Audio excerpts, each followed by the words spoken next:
សួស្តីអ្នកទាំងអស់គ្នាថ្ងៃនេះខ្ញុំនឹងមកបង្ហាញអ្នកទាំងអស់គ្នាពីរបៀបធ្វើឆាតៅហ៊ូបែបចិនហើយគ្រឿងផ្សំមានដូចជាតៅហ៊ូចំនួន200ក្រាមនិងសាច់ជ្រូកចិញ្ច្រាំចំនួន250ក្រាមហើយគ្រឿងផ្សំរសជាតិមានដូចជាដែលខ្ញុំបានលាយបញ្ចូលគ្នាដូចឃើញស្រាប់រីឯទឹកសៀងចិនគឺទឹកសៀងបែបនេះប៉ុន្តែយើងអាចយកទឹកសៀងខ្មែរដែលយកទៅញ៉ាំជាមួយគុយទាវមកជំនួសបាន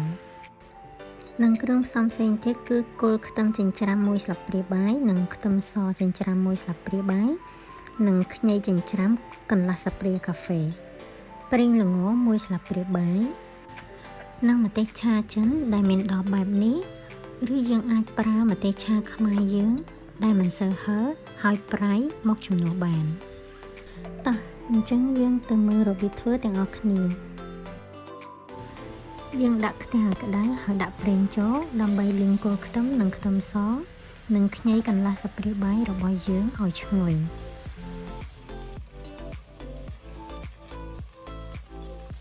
យើងត្រូវលីងខ្ទឹមឲ្យឈ្ងុយប៉ុន្តែមិនឲ្យក្រហមរួចដាក់សាច់ចូល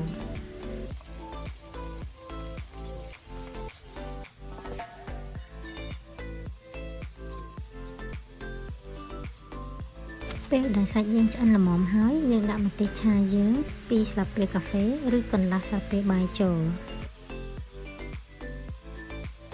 យើងឆាសាច់ជាមួយម្ទេសឲ្យឈ្ងុយហើយសព្វរួចចាក់គ្រឿងដែលយើងបានលាយបញ្ចូលគ្នាចូលទាំងអស់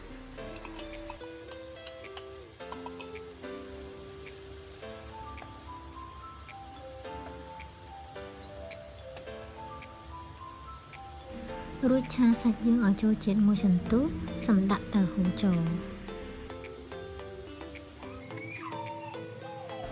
ឆាតៅហ៊ូនិងសាច់ត្រឡប់ចូលគ្នារួចចាក់ម្សៅឆាចូលត្រូវកូរកន្លែងដែលយើងចាក់ម្សៅឆាចូលជៀសវាងម្សៅឆាយើងកក